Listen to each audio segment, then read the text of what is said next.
Ngepel yang bersih, Bu. Jangan cuma tiduran aja di kamar. Pergi sana. Jangan pernah kesini lagi. Ini rumah saya, rumah suami saya. Seorang miliarder turun dari mobil Alphard putih di depan rumah megah miliknya sendiri. Wajahnya dingin, matanya sembab karena baru saja mendapat kabar bahwa ibunya meninggal dunia. Tapi saat ia bertanya di mana makam sang ibu, istrinya justru gugup dan tak bisa menunjukkan satupun nisan. Dan beberapa menit kemudian, seorang anak pang bertato berlari menghampirinya sambil berteriak, "Om, ibu di foto itu masih hidup. Dia tinggal bersamaku di bawah jembatan." Dunia pria itu runtuh seketika. Ternyata, sebelum kita mulai cerita ini, tuliskan dulu di kolom komentar dari kota mana kalian menonton cerita ini. Dan jangan lupa untuk like dan subscribe channel ini. Yang sudah subscribe, like, dan komen, semoga dimudahkan segala urusannya, dilapangkan rezekinya, disehatkan badannya, dan dikabulkan semua hajat dunia akhirat oleh Allah. Amin ya Rabbal Alamin. Sekarang mari kita mulai ceritanya. Deru mesin pesawat Boeing yang membawa Joko menembus awan seolah menjadi latar suara bagi kegelisahan yang berkecamuk di dadanya. Di kursi kelas bisnis itu, Joko tidak bisa memejamkan mata sedikit pun. Tangannya gemetar saat merogoh saku jas mahalnya, mengeluarkan sebuah foto usang yang pinggirannya mulai melengkung. Di foto itu, tampak ia berdiri di antara dua wanita yang paling ia cintai. Aminah, ibunya yang berwajah teduh, dan Sarah, istrinya yang cantik. Joko teringat kejadian 5 tahun yang lalu. Saat itu, mereka masih tinggal di sebuah kontrakan sempit yang atapnya bocor setiap kali hujan turun. Joko yang hanya seorang buruh serabutan, merasa gagal menjadi seorang laki-laki. Ia melihat ibunya harus bekerja mencuci baju tetangga di usia senja, dan istrinya sering mengeluh karena tidak bisa membeli baju baru. Dengan tekad bulat dan modal nekat, Joko memutuskan untuk pergi merantau ke luar negeri, mengadu nasib di negeri orang. "Dek, jaga ibu baik-baik ya, jangan sampai ibu kelelahan lagi. Aku pergi untuk kalian. Semua hasil kerjaku nanti akan langsung kukirim ke rekeningmu untuk membangun rumah dan mencukupi semua kebutuhan kalian," ucap Joko kala itu sambil memeluk Sarah erat di pelataran bandara. Sarah menangis sesedu-sedu, berjanji akan menjadi istri dan menantu yang berbakti. Aminah, dengan mata yang berkaca-kaca, hanya mengusap punggung anaknya dan berbisik, "Hati-hati di jalan, nak. Doa ibu selalu menyertaimu. Jangan lupa sholat dan ingat Allah dimanapun kamu berada." Di perantauan, nasib baik memihak pada Joko.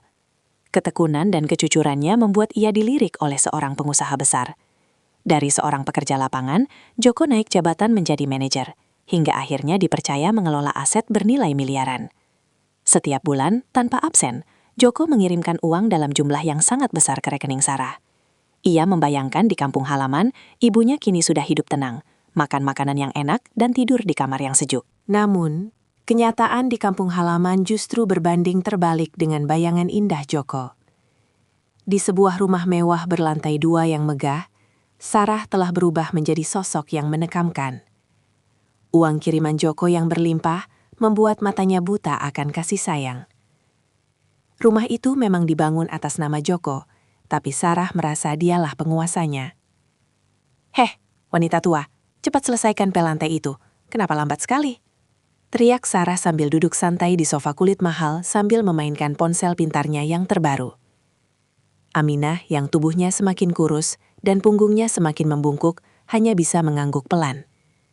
Ia sedang berlutut di lantai, menggosok marmer mengkilap itu dengan sisa tenaga yang ada. "Maaf Sarah, kaki ibu tadi agak sakit, jadi gerakannya sedikit lambat," ucap Aminah dengan suara parau. "Alasan saja, kalau tidak mau bekerja tidak usah makan. Ingat ya, kamu tinggal di sini menumpang padaku, jangan jadi beban." Sarah berdiri dan sengaja menumpahkan segelas sirup merah ke lantai yang baru saja dibersihkan Aminah. "Bersihkan lagi sampai mengkilap, jangan sampai ada bekas sedikit pun." Aminah hanya bisa mengelus dada. Ia tidak pernah menceritakan penderitaannya pada Joko setiap kali mereka menelepon. Setiap kali Joko bertanya kabar ibunya, Sarah selalu merebut ponsel itu atau mengancam Aminah agar berkata bahwa semuanya baik-baik saja. Aminah tidak ingin anaknya yang sedang berjuang di negeri orang menjadi kepikiran dan jatuh sakit. Ia rela menelan semua hinaan dan siksaan itu, asalkan anaknya sukses. Kebencian Sarah kepada ibu mertuanya semakin menjadi-jadi ketika ia merasa kehadiran Aminah menghalangi gaya hidup mewahnya. Sarah sering mengajak teman-temannya berpesta di rumah itu, dan ia merasa malu memiliki ibu mertua yang terlihat seperti pembantu. Puncaknya terjadi pada suatu malam yang sangat dingin dan hujan turun dengan lebatnya. Aminah yang sedang sakit batuk parah, tidak sengaja menjatuhkan sebuah vas bunga hiasan mahal saat ia sedang mencoba mengambil air minum di dapur. Suara pecahan kaca itu membuat Sarah berlari turun dengan wajah penuh amarah. "Kurang ajar. Kamu tahu tidak harga vas ini? Ini lebih mahal dari harga nyawamu," teriak Sarah histeris. Ia menjambak rambut putih Aminah dan menyeratnya menuju pintu depan. "Ampun Sarah, ibu tidak sengaja. Ibu sedang pusing sekali." Aminah memohon sambil menangis, namun hati Sarah sudah membatu. Sarah membuka pintu lebar-lebar. Angin kencang dan air hujan langsung menusuk kulit Aminah yang rentah. Sarah mengambil sebuah tas kain kecil yang berisi beberapa potong baju lusuh milik Aminah dan melemparkannya ke jalanan. "Pergi dari sini. Jangan pernah kembali lagi. Aku muak melihat wajahmu yang menyedihkan itu. Pergi!" Tanpa rasa kasihan sedikit pun, Sarah mendorong Aminah hingga terjatuh di atas aspal yang basah. Pintu rumah mewah itu ditutup dengan keras dan dikunci rapat. Aminah terduduk lemas di bawah guyuran hujan. Ia tidak tahu harus kemana. Di tengah kegelapan malam, ia hanya bisa memanggil nama anaknya di dalam hati, berharap Allah melindunginya. Beberapa minggu setelah pengusiran itu, Sarah menyadari bahwa Joko akan segera menanyakan kabar ibunya lagi. Untuk menutupi jejak busuknya, ia menyusun sebuah rencana yang sangat licik. Ia menelpon Joko dengan suara yang disedu-sedukan, seolah-olah ia sedang berduka hebat. "Mas, kabar duka. Mas harus kuat," ucap Sarah di telepon. "Ada apa, Sarah? Ada apa dengan ibu?" tanya Joko dengan jantung yang berdegup kencang. "Ibu, Mas, ibu sudah tidak ada. Ibu meninggal mendadak karena serangan jantung tadi pagi. Maafkan aku, Mas, aku tidak bisa menyelamatkan ibu," tangis palsu Sarah meledak. Dunia Joko runtuh seketika. Ia jatuh terduduk di kantornya. Bayangan wajah ibunya, senyum tulusnya, dan janji Joko untuk membahagiakan sang ibu menari-nari di ingatannya. Ia merasa menjadi anak yang paling berdosa karena tidak ada di samping ibunya di saat-saat terakhir. Namun di balik duka itu, Joko tidak tahu bahwa di sudut kota yang kumuh, ibunya sedang berjuang menyambung nyawa, dan istrinya sedang tersenyum puas karena merasa harta Joko kini sudah sepenuhnya berada di genggamannya. Di sebuah apartemen mewah di pusat kota metropolitan luar negeri, Joko duduk mematung di sudut ruangan yang gelap. Ponselnya masih tergeletak di lantai, layar yang retak itu masih menampilkan nama kontak istriku. Suara tangis Sarah di telepon tadi masih terngiang jelas, merobek-robek harga diri dan ketenangan jiwanya. Kabar bahwa Ibu Aminah telah tiada adalah pukulan paling telak yang pernah Joko terima sepanjang hidupnya. Ia merasa seluruh kesuksesan, tumpukan uang di bank dan jabatan tinggi yang ia miliki sekarang tidak lagi memiliki arti. "Ibu, kenapa secepat ini?" bisik Joko dengan suara yang nyaris hilang. Air mata membasahi pipinya tanpa henti. Ia teringat janji terakhirnya bahwa ia akan pulang dan menyuapi ibunya dengan tangannya sendiri di rumah baru mereka. Namun kini, Sarah mengatakan ibunya sudah dikuburkan.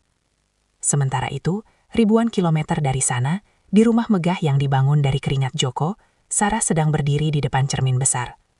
Tidak ada jejak air mata di wajahnya. Ia justru sedang memulas bibirnya dengan gincu merah menyala. Ia merasa sangat cerdik.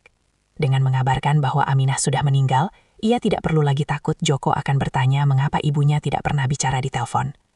Ia juga tidak perlu khawatir jika suatu saat Joko pulang dan menemukan ibunya sudah tidak ada di rumah. Sempurna. Gumam Sarah sambil tersenyum sinis melihat pantulan dirinya. Sekarang, semua harta ini milikku.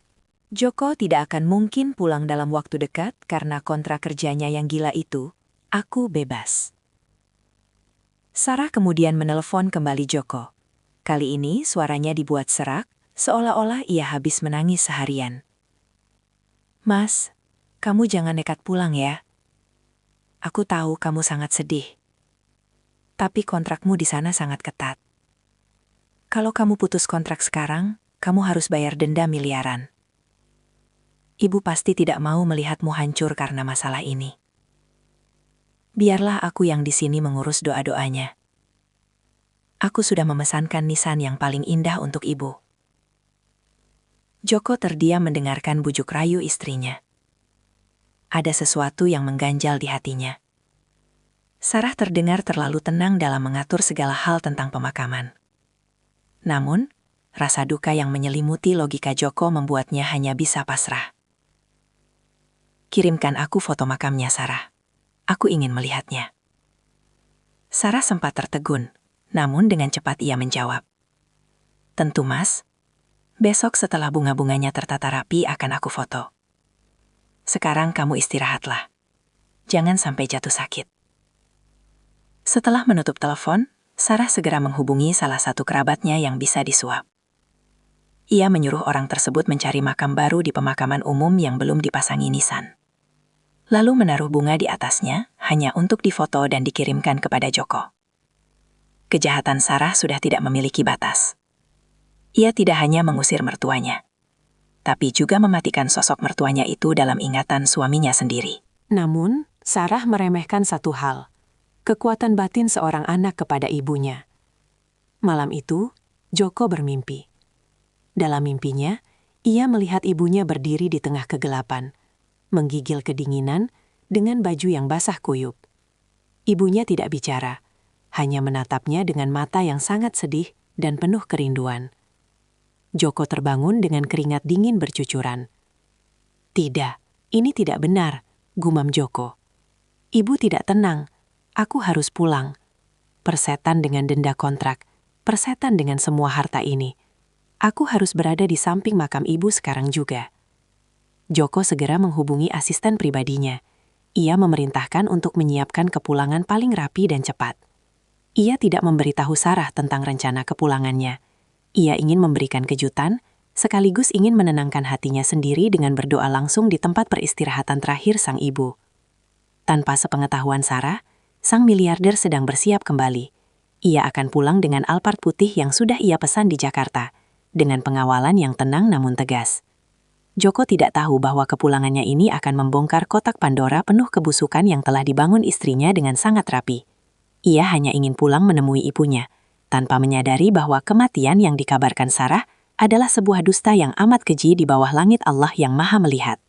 Langit Jakarta tampak mendung saat pesawat pribadi yang membawa Joko mendarat di landasan pacu. Tidak ada sambutan meriah, tidak ada kamera wartawan. Hanya ada 2 mobil mewah yang sudah menunggu di parkiran khusus. Salah satunya adalah Toyota Alphard putih mengkilap yang sengaja Joko pesan jauh-jauh hari sebagai hadiah untuk ibunya. Ironisnya, kini mobil itu justru akan ia gunakan untuk mengunjungi apa yang ia kira sebagai pusara sang ibu. Joko turun dari pesawat dengan langkah yang berat. Setelan jas hitam yang ia kenakan tampak sangat kontras dengan wajahnya yang kuyu dan matanya yang sembab.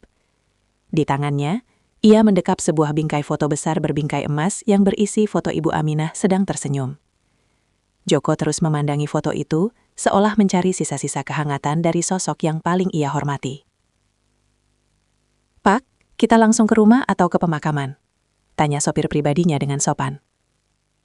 "Ke rumah dulu. Saya ingin menjemput istri saya. Saya ingin dia yang mengantar saya ke tempat peristirahatan terakhir ibu," jawab Joko dengan suara serak. Sepanjang perjalanan menuju rumah megahnya, Joko hanya terdiam menatap keluar jendela. Ia melihat jalanan yang dulu sering ia lalui dengan motor tua, kini ia lalui dengan mobil miliaran rupiah. Semua ini berkat doa ibu, pikirnya.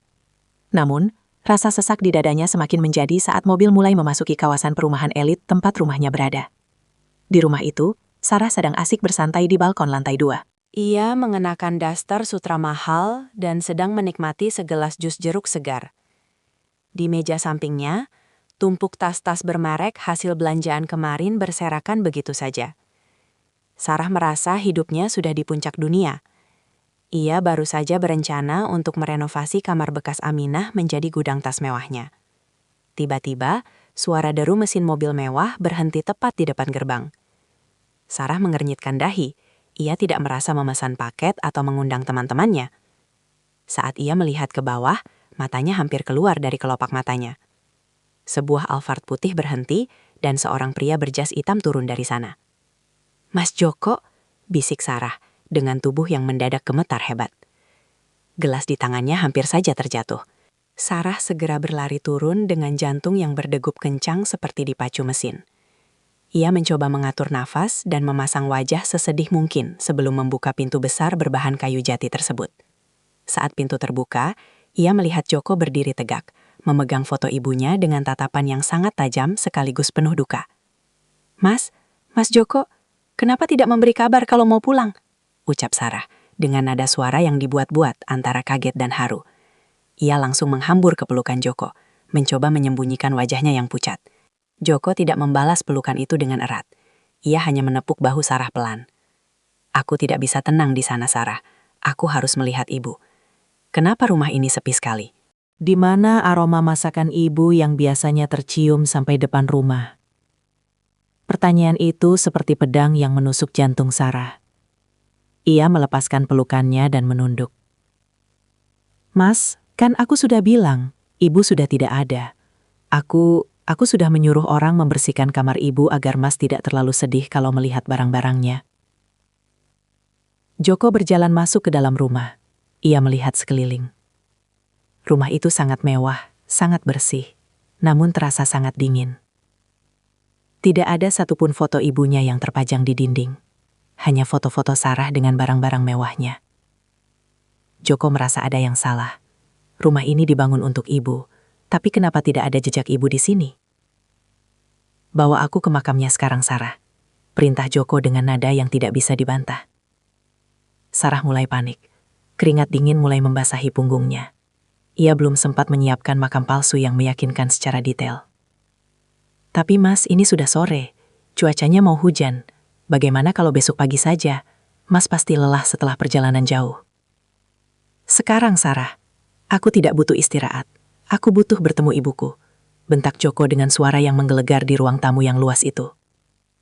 Sarah terlonjak kaget. Ini pertama kalinya Joko membentaknya sekasar itu. Ia menyadari bahwa suaminya bukan lagi Joko yang dulu mudah ia pengaruhi. Joko yang sekarang adalah seorang pria kuat yang sedang diliputi amarah duka. Dengan tangan gemetar, Sarah mengambil tasnya dan mengikuti Joko keluar rumah. Sambil dalam hati ia terus memutar otak untuk mencari jalan keluar dari lubang yang ia gali sendiri di hadapan Allah. Perjalanan menuju tempat yang disebut Sarah sebagai pemakaman terasa sangat mencekam. Di dalam mobil Alphard yang kedap suara itu, hanya terdengar helaan napas Joko yang berat. Sarah duduk di pojok kursi, matanya terus melirik ke arah luar jendela, sementara otaknya berputar cepat mencari alasan. Ia sengaja mengarahkan sopir menuju sebuah pemakaman umum di pinggiran kota yang sepi, berharap suasana senja yang mulai menggelap bisa menyamarkan kebohongannya. "Kenapa ibu dimakamkan sejauh ini, Sarah?" tanya Joko tanpa menoleh. Matanya tetap terpaku pada bingkai foto di pangkuannya. "Bukankah di dekat rumah kita ada pemakaman keluarga yang lebih layak?" Sarah tersentak. Ia segera memasang wajah sendu yang sudah ia latih. Itu wasiat terakhir ibu, Mas. Ibu bilang dia tidak ingin merepotkan siapapun. Beliau ingin dimakamkan di tempat yang tenang, jauh dari keramaian. "Aku hanya menjalankan amanahnya, Mas," jawab Sarah dengan suara yang dibuat bergetar. Joko terdiam. Penjelasan Sarah terdengar masuk akal, namun nuraninya terus berteriak bahwa ada sesuatu yang tidak beres. Saat mereka tiba di lokasi, Sarah menunjuk sebuah gundukan tanah yang masih tampak baru, dengan taburan bunga yang mulai layu. Tidak ada batu nisan permanen, hanya sebuah kayu salib kecil, yang sebenarnya Sarah pesan secara mendadak lewat telepon tadi siang, dengan nama Aminah tertulis di sana. Joko bersimpuh di depan gundukan tanah itu, air matanya tumpah ruah. Ia mengusap tanah yang dingin itu sambil membisikkan kata maaf berkali-kali. Namun, saat ia menyentuh kayu nisan itu, ia merasakan sesuatu yang aneh. Kayu itu terasa sangat baru, catnya bahkan masih menyisakan aroma tajam yang belum hilang sepenuhnya. Joko mulai merasa curiga. "Sarah, kapan tepatnya ibu meninggal?" tanya Joko tiba-tiba sambil berdiri. 3 minggu yang lalu, Mas, seperti yang aku kabarkan, jawab Sarah cepat. 3 minggu yang lalu? Tapi kenapa kayu nisan ini terasa seperti baru dicat kemarin? Dan kenapa tanah ini tidak tampak seperti makam yang sudah lewat 20 hari? Joko menatap tajam ke arah istrinya. Tatapan itu begitu dingin hingga membuat Sarah melangkah mundur. Sarah mulai kehilangan ketenangannya. Ia tertawa kecil yang terdengar sumbang. Mungkin karena sering hujan, Mas, jadi tanahnya terlihat baru lagi. Dan soal nisan, itu karena aku baru saja menyuruh orang mengecat ulang agar terlihat bagus saat kamu datang. Joko tidak menjawab. Ia berjalan mengelilingi makam itu, lalu berhenti tepat di depan Sarah. Di mana perhiasan yang ibu pakai?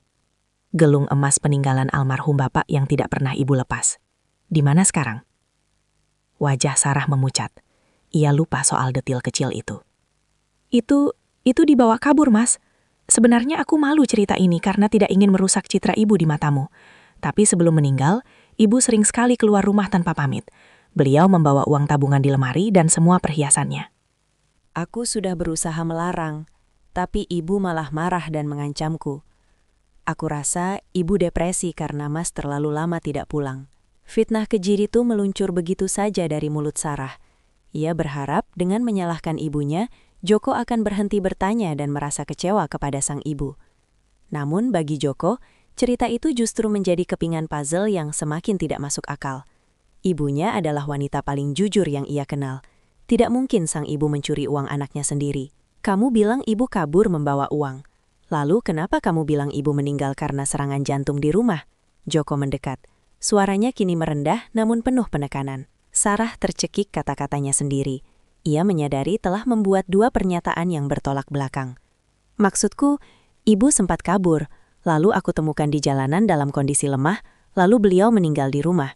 Aku hanya tidak ingin kamu khawatir, Mas. Joko memalingkan wajah. Ia tidak ingin melihat istrinya lagi. Ia merasa rumah tangga yang ia bangun dengan kerja keras di luar negeri kini terasa seperti panggung sandiwara yang menjijikkan. Tanpa berkata apa-apa lagi, Joko berjalan kembali ke mobil. Ia tidak menuju rumah, melainkan meminta supir untuk berputar-putar di sekitar area pasar dan terminal lama tempat ibunya dulu sering berbelanja. Ada sebuah dorongan kuat di hatinya bahwa ibunya tidak ada di bawah tanah itu. Ia merasa ibunya masih berada di suatu tempat, sedang menunggunya di bawah langit Allah yang luas ini. Mobil Alphard putih itu membelah jalanan kota yang mulai remang-remang. Joko meminta sopirnya untuk memelankan laju kendaraan saat melewati area jembatan besar di pinggiran kota. Pikirannya kalut. Fitnah Sarah tentang ibunya yang kabur membawa uang terus berputar di kepalanya seperti kaset rusak. Hatu kecilnya menolak mentah-mentah cerita itu. Ibunya adalah wanita yang bahkan merasa berdosa jika mengambil selembar uang receh di atas meja.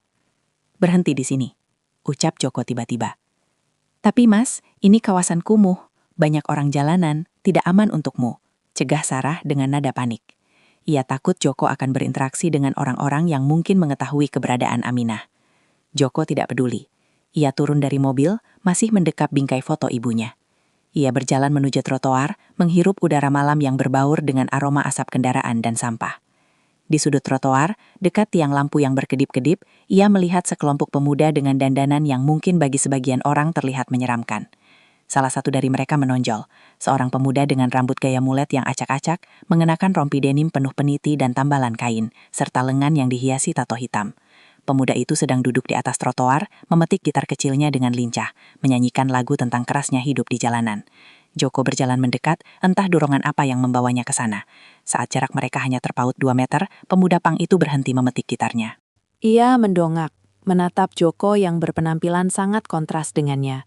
Setelan jas miliaran rupiah melawan rompi kumuh penuh debu. Mau minta lagu, Om? Atau mau kasih sedekah? Tanya pemuda itu dengan nada santai namun sopan. Joko tidak menjawab. Ia justru memperlihatkan bingkai foto yang ia pegang. Apa kamu pernah melihat wanita di foto ini di sekitar sini? Pemuda pang itu yang belakangan diketahui bernama Rian memicingkan matanya. Ia mengambil korek api, menyalakannya sebentar untuk memperjelas penglihatannya di bawah temaram lampu jalan. Seketika matanya membelalak. Ia meletakkan gitarnya begitu saja di aspal. Loh, ini kan Ibu Aminah, seru Rian kaget. Jantung Joko seakan melompat dari tempatnya. Kamu kenal beliau? Di mana makamnya? Apa benar beliau meninggal di jalanan? Rian mengerutkan kening. Wajahnya berubah menjadi penuh kebingungan sekaligus kemarahan. Meninggal? Om ngomong apa sih? ibu ini masih hidup. Beliau tinggal bersamaku dan teman-teman di bawah jembatan itu. Rian menunjuk ke arah kegelapan di bawah kolong jembatan besar. Dunia seolah berhenti berputar bagi Joko. Ia merasa oksigen di sekitarnya mendadak hilang. Hidup? Kamu jangan bercanda. Istriku bilang beliau sudah meninggal 3 minggu lalu. Rian berdiri, wajahnya menantang. Istri Om yang mana? Yang cantik tapi hatinya busuk itu. Yang mengusir ibu ini malam-malam saat hujan lebat. Kalau Om tidak percaya, ikut aku sekarang. Beliau sedang menunggu jatah nasi bungkus dariku. Beliau sakit, Om. Kakinya bengkak karena dipaksa jalan jauh. Joko menoleh ke arah mobil Alphardnya. Di sana, di balik kaca gelap, ia bisa melihat wajah Sarah yang kini sudah pucat pasi seperti mayat. Sarah mencoba membuka pintu mobil untuk keluar dan berteriak. "Mas, jangan percaya pengamen itu. Dia cuma mau memeras uangmu." Namun Joko tidak lagi mendengarkan. Ia mengikuti langkah Rian yang bergegas menuju lorong gelap di bawah jembatan. Setiap langkah Joko terasa sangat berat, dihantui rasa bersalah yang amat dalam. Di bawah sana, di antara aroma tanah basah dan sampah, tersimpan sebuah kebenaran yang akan menghancurkan hidupnya, namun menyelamatkan jiwanya melalui takdir yang sudah digariskan oleh Allah. Langkah kaki Joko terasa sangat berat saat mengikuti Rian menuruni jalan setapak yang licin dan berbau tanah lembab. Cahaya lampu jalanan semakin menjauh, digantikan oleh temaram api kecil dari tumpukan sampah yang dibakar di kejauhan.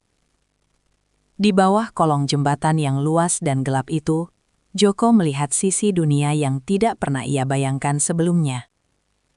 Ada aroma keputusasaan yang bercampur dengan bau sungai yang keruh. "Hati-hati Om, jalannya agak curam," bisik Rian tanpa menoleh. Pemuda pang itu berjalan dengan sigap, seolah setiap jengkal tanah di bawah jembatan ini sudah menjadi peta dalam kepalanya. Joko terus mendekap bingkai foto ibunya. Di belakangnya, Sarah mencoba mengikuti dengan sepatu hak tingginya, terus mengoceh dan memaki. "Mas, ini gila. Kamu lebih percaya preman ini daripada istrimu sendiri? Ayo pulang, ini tempat kotor, banyak kuman," teriak Sarah dengan suara melengking yang menggema di bawah kolong jembatan. Joko tidak bergeming. Ia seolah tuli terhadap teriakan istrinya. Pikirannya hanya terfokus pada kata-kata Rian. Ibu ini masih hidup. Kalimat itu terus bergaung di kepalanya, memberikan harapan sekaligus rasa takut yang luar biasa. Takut jika apa yang ia temukan nanti akan menghancurkan hatinya berkeping-keping. Rian berhenti di depan sebuah bilik kecil yang dibuat dari susunan kardus bekas dan kain spanduk yang sudah sobek-sobek.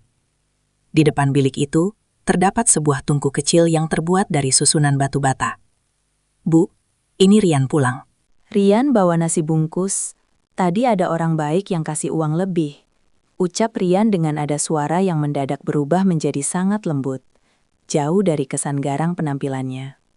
Dari dalam bilik kardus itu, terdengar suara batuk yang kering dan lemah. Seorang wanita tua dengan perlahan merangkak keluar. Tubuhnya sangat kurus, hanya menyisakan tulang yang dibalut kulit keriput. Ia mengenakan baju daster yang sudah sangat kusam, penuh lubang dan noda tanah. Rambut putihnya tampak kusut masai. Saat wanita itu mendongak, dan cahaya dari senter ponsel Rian mengenai wajahnya, jantung Joko serasa berhenti berdetak. Dunia di sekelilingnya mendadak sunyi. Meskipun wajah itu kini tampak sangat tua, cekung, dan penuh penderitaan, Joko sangat mengenali sorot mata itu. Sorot mata yang selalu mendoakannya setiap malam. "Ibu?" bisik Joko. Suaranya tenggelam dalam isak tangis yang tertahan. Wanita tua itu, Aminah, memincingkan matanya. Ia mencoba melihat sosok pria gagah yang berdiri di depan gubuknya. "Siapa itu, Rian? Apa ada petugas yang mau mengusir kita lagi?" tanya Aminah dengan suara bergetar karena takut. Joko jatuh berlutut di atas tanah yang becek. Ia merangkak mendekat, mengabaikan jas mahalnya yang kini kotor terkena lumpur. "Ibu, ini Joko, Bu. Anak ibu sudah pulang," ucap Joko sambil meraih tangan ibunya yang kasar dan pecah-pecah. Aminah terdiam membeku. Ia meraba wajah Joko dengan jarinya yang gemetar. Saat ia merasakan tekstur kulit dan aroma tubuh anaknya, tangisnya pecah seketika. "Joko, benar ini kamu, Nak. Kamu belum meninggal. Istrimu bilang kamu kecelakaan di luar negeri dan sudah tidak ada." Kata-kata Aminah bagai petir yang menyambar di malam yang sunyi. Joko menoleh tajam ke arah Sarah yang berdiri beberapa meter di belakangnya. Sarah tampak mematung, wajahnya kini benar-benar pucat pasi. Matanya bergerak gelisah mencari jalan untuk kabur. Rahasia busuk yang selama ini ia kunci rapat di bawah langit Allah, kini terbongkar dengan cara yang paling menyakitkan di kolong jembatan yang hina. Suasana di bawah kolong jembatan itu mendadak mencekam, hanya menyisakan suara gemericik air sungai dan isak tangis yang memilukan. Joko memeluk erat tubuh ibunya yang kini terasa begitu ringan, seolah hanya tinggal tulang dan kulit. Aroma tanah dan keringat yang menempel di das terlusuh Aminah justru membuat Joko semakin hancur. Ia menciumi tangan ibunya berkali-kali, tangan yang dulu selalu membelai kepalanya dengan penuh kasih, kini terasa kasar dan dingin karena terus-menerus terpapar udara malam yang jahat. "Maafkan Joko, Bu. Maafkan Joko yang lalai," raung Joko di pelukan ibunya. Air matanya membasahi bahu Aminah. Ia tidak peduli lagi dengan status miliardernya, tidak peduli dengan mobil Alphard di atas sana, atau jas mahalnya yang kini hancur terkena lumpur. Di tempat kumuh ini, ia hanyalah seorang jaga surganya. Aminah mengusap kepala Joko dengan tangan gemetar. "Nak, ibu pikir ibu tidak akan pernah melihatmu lagi. Sarah bilang kamu sudah meninggal dalam kecelakaan kerja. Dia bilang kamu tidak akan pernah kembali." Aminah berbicara dengan nafas yang pendek-pendek, sesekali terhenti karena batuk yang menyakitkan. Setiap kata yang keluar dari mulut ibunya adalah sembilu yang menyayat hati Joko. Rian, sang pemuda pang, berdiri agak menjauh, namun matanya tetap waspada. Ia menatap Sarah dengan pandangan penuh kebencian. "Lihat itu, Om. Istrimu bahkan tidak berani mendekat. Dia yang menyeret ibu ini keluar rumah saat hujan badai sebulan lalu." Dia bilang ibu ini cuma pembantu yang bikin malu rumah mewahnya. Joko melepaskan pelukannya pelan. Matanya yang merah kini menatap tajam ke arah Sarah. Sarah mencoba mundur. Kakinya lemas hingga ia tertuduk di atas tanah yang kotor. "Mas, itu tidak benar. Ibu sudah pikun. Dia bicara sembarangan. Aku tidak pernah mengusirnya. Dia sendiri yang kabur," teriak Sarah dengan sisa-sisa keberanian palsunya. "Cukup, Sarah," bentak Joko dengan suara yang menggelegar, membuat burung-burung yang bertengger di pilar jembatan berterbangan. "Ibu tidak pernah pikun soal rasa sakit. Ibu tidak pernah lupa siapa yang membuangnya seperti sampah." Joko kembali menatap ibunya dengan lembut. Ia melihat kaki Aminah yang bengkak dan luka-luka kecil yang mulai membusuk karena tidak diobati. Di samping tempat tidur kardus itu, terdapat sebuah piring plastik berisi sisa nasi yang sudah mengeras. Joko menyadari bahwa selama ini, uang miliaran yang ia kirimkan hanya dinikmati oleh iblis berwajah malaikat yang kini sedang gemetar di depannya. "Rian, terima kasih. Terima kasih sudah menjaga ibuku," ucap Joko dengan tulus kepada pemuda pang itu. Ia menyadari bahwa di balik penampilan Rian yang urakan dan penuh tato, terdapat hati yang jauh lebih mulia daripada istrinya sendiri yang berpakaian sutra. Allah menunjukkan kebesarannya melalui orang yang paling tidak disangka-sangka. Joko kemudian mengangkat tubuh ibunya dengan hati-hati, seperti sedang mengangkat harta paling berharga di dunia. "Kita pulang sekarang, Bu. Tidak ada lagi yang boleh menyakiti Ibu. Joko ada di sini, dan Joko tidak akan pernah pergi lagi." Joko berjalan menanjak kembali menuju jalan raya, menggendong ibunya melewati kegelapan, meninggalkan kemiskinan kolong jembatan itu, menuju perhitungan besar yang sudah menanti di rumah mewah mereka. Di dalam mobil Alphard yang sangat kontras dengan pemandangan di luar, Joko masih memeluk ibunya. Ia menyelimuti tubuh renta Aminah dengan jas hitam mahalnya, mencoba menghalau dingin yang sudah terlanjur meresap ke dalam tulang sang ibu selama berminggu-minggu. Aminah tampak ketakutan melihat interior mobil yang mewah dan lampu-lampu yang terang. Ia sesekali menyusut air matanya dengan ujung jas Joko. Sementara itu, Sarah duduk di kursi depan samping sopir. Tubuhnya kaku dan wajahnya menghadap jendela, tak berani menoleh sedikit pun. Ceritakan pada Joko, Bu. Semuanya. Jangan ada yang disembunyikan. Bisik Joko dengan nada yang sangat rendah, namun penuh luka. Aminah menghela napas panjang. Suaranya parau dan bergetar. Ia menceritakan bagaimana sejak bulan pertama Joko berangkat, Sarah sudah mulai menunjukkan watak aslinya. Uang yang Joko kirimkan untuk membangun rumah memang digunakan sesuai rencana. Namun, rumah megah itu justru menjadi penjara bagi Aminah. Ibu tidak pernah tidur di kamar yang kamu siapkan, Nak. Sarah menyuruh ibu tidur di gudang belakang, di samping mesin cuci. Katanya, ibu bau tanah dan bisa merusak keindahan sofa-sofanya, ucap Aminah lirih. Setiap kata adalah tusukan bagi Joko. Ia mengingat foto-foto yang dikirim Sarah selama ini. Foto ibunya yang tersenyum di meja makan penuh makanan lezat. Ternyata itu semua hanya sandiwara beberapa detik demi mendapatkan uang kiriman. Aminah melanjutkan cerita tentang bagaimana ia dipaksa mencuci baju hingga larut malam dalam kondisi sakit.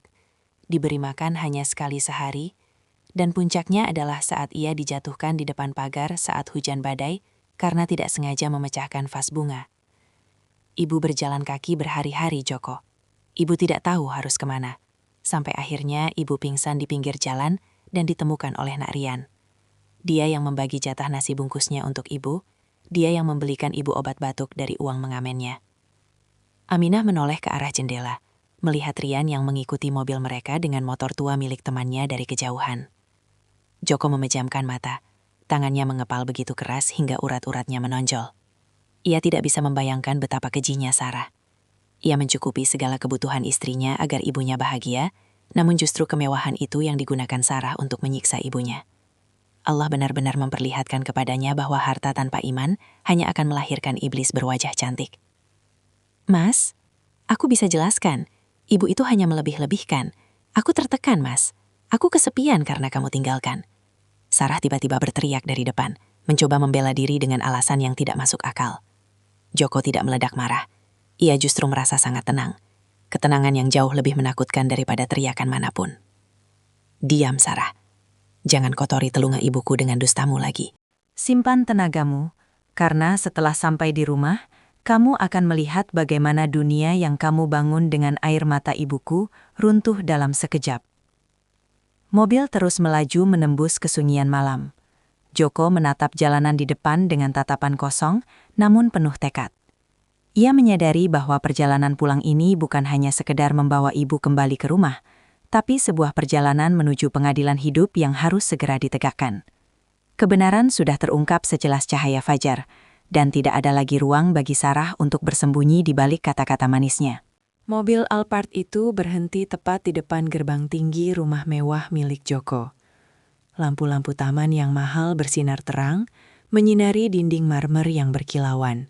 Sebuah kemegahan yang terasa sangat hambar dan menjijikan di mata Joko. Di belakang mereka, motor tua Rian berhenti dengan suara knalpot yang menderu, kontras dengan kesunyian lingkungan elit tersebut. Joko turun terlebih dahulu, lalu dengan penuh kasih ia membimbing ibunya keluar dari mobil. Aminah gemetar, langkahnya ragu untuk menginjak teras rumah yang dulu menjadi tempat penyiksaannya. Sarah turun dengan wajah tertunduk, mencoba masuk ke dalam rumah dengan terburu-buru, berharap bisa mengunci diri atau menyembunyikan sisa-sisa perhiasannya. Namun, langkahnya terhenti oleh suara bariton Joko yang menggelegar. "Jangan melangkah 1 senti pun ke dalam rumah itu, Sarah," bentak Joko. Suaranya memecah keheningan malam, membuat beberapa tetangga keluar dari rumah mereka untuk melihat apa yang terjadi. Joko membawa ibunya duduk di kursi teras yang empuk, sementara ia berdiri di tengah-tengah antara Sarah dan Rian. Di depan teras itu, di bawah cahaya lampu yang terang, Joko ingin semua orang melihat kebenaran. Ia mengeluarkan sebuah map kulit hitam dari dalam tasnya. Dokumen yang tadinya ia siapkan sebagai kejutan hadiah tambahan untuk istrinya, namun kini akan menjadi senjata kematian bagi status Sarah. "Teman-teman Sarah, tetangga, silahkan lihat," teriak Joko saat melihat beberapa rekan sosialitas Sarah yang kebetulan sedang melintas. "Ini adalah wanita yang kalian puji-puji karena kemewahannya. Wanita yang kalian anggap sebagai istri solehah karena sering memposting foto bersama ibu mertuanya."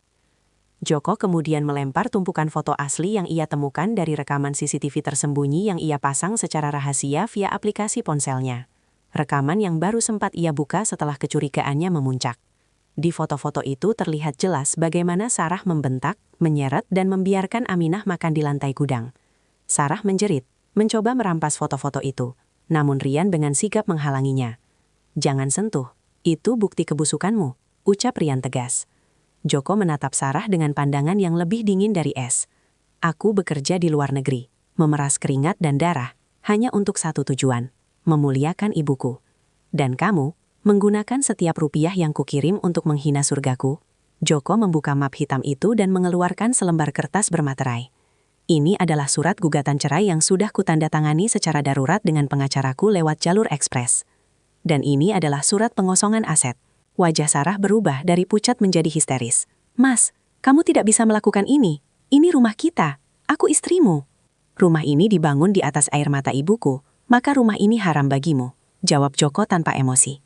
"Mulai detik ini, kamu tidak punya hak atas satu helai benang pun di dalam rumah ini." Semua aset, rekening, dan mobil sudah kublokir. Pergilah ke tempat di mana kamu membuang ibuku dulu. Rasakan bagaimana rasanya menjadi sampah di jalanan. Sarah jatuh tersungkur, memohon di kaki Joko. Namun Joko menarik kakinya dengan kasar. Ia tidak lagi melihat Sarah sebagai wanita yang ia cintai, melainkan sebagai noda hitam yang harus dibersihkan dari hidupnya. Di hadapan Allah dan saksi-saksi yang ada, Joko telah menjatuhkan vonisnya. Pengadilan dunia baru saja dimulai. Dan bagi Sarah, kegelapan yang sesungguhnya baru saja menyelimuti hidupnya yang selama ini palsu.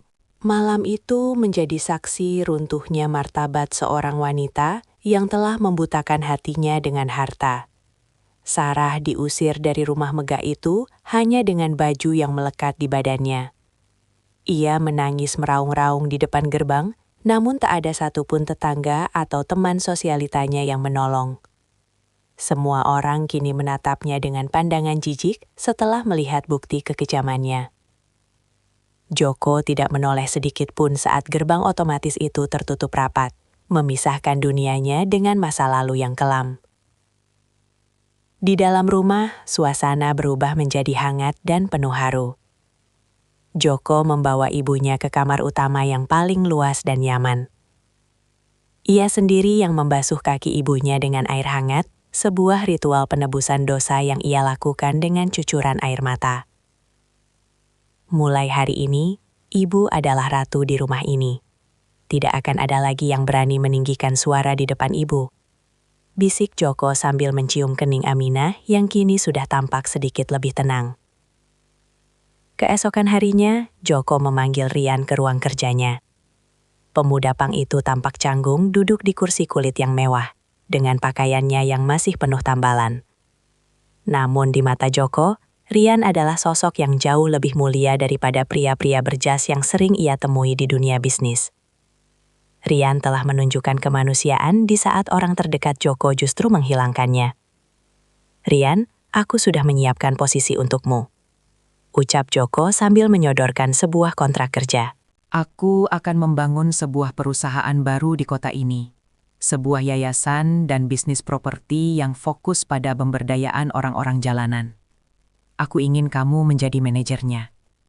Aku ingin kamu mengelola tempat itu agar tidak ada lagi ibu-ibu seperti ibuku yang terlantar di kolong jembatan. Rian terbelalak, matanya berkaca-kaca. "Tapi Om, saya cuma anak pang. Saya tidak punya ijazah. Saya cuma tahu cara memetik gitar." Joko tersenyum dan menepuk bahu Rian dengan mantap. "Ijazah bisa dicari, tapi ketulusan hati tidak ada sekolahnya. Kamu sudah lulus ujian kemanusiaan dengan merawat ibuku seperti ibu kandungmu sendiri. Itu lebih dari cukup bagiku." Bulan-bulan berlalu. Kehidupan Joko dan Aminah kembali penuh dengan ketentraman. Aminah kini sudah sehat kembali. Wajahnya kembali berseri dengan senyuman yang selalu menghiasi bibirnya. Ia sering menghabiskan waktu di taman rumahnya, ditemani oleh Rian yang kini sudah berpenampilan rapi, namun tetap rendah hati. Rian terbukti menjadi manajer yang hebat, karena ia memahami betul kerasnya hidup di bawah, sehingga ia memimpin dengan empati. Setiap sore, Joko selalu menyempatkan diri untuk duduk bersama ibunya, menyesap teh, dan mendengarkan nasihat-nasihat bijak dari sang ibu. Ia menyadari bahwa kekayaan yang sesungguhnya bukanlah pada mobil Alphard atau rumah mewah, melainkan pada doa seorang ibu yang ridho terhadap anaknya. Kehidupan mereka kini berjalan dengan penuh keberkahan, jauh dari kepalsuan. Joko telah belajar bahwa Allah punya cara yang luar biasa untuk menunjukkan kebenaran, melalui tangan seorang anak pang di bawah kolong jembatan, demi menyelamatkan seorang anak yang hampir kehilangan surganya.